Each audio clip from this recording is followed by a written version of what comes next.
In this video, I will show you how to unstake on Kraken. To do this, just open up Kraken and go to the Earn section.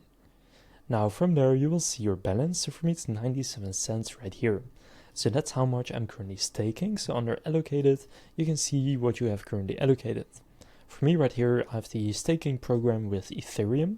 Now if I want to unstake this, what you need to do is just click on the three dots, and then here when it's available you will see unstake. Now currently this is still bonding, and the bonding period in this case is 26 days, so I need to wait for those 26 days, and after that's done it will then be bonded, and from then you can unstake it, although sometimes there is also a time that it needs to be staked for, so if that's the case you may need to wait a little bit longer, but when it's available just go to the allocated asset, click on the three dots and then click unstake.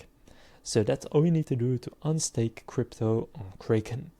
If this video was helpful, please consider leaving a like and subscribing to my channel. With that being said, I will see you in the next video.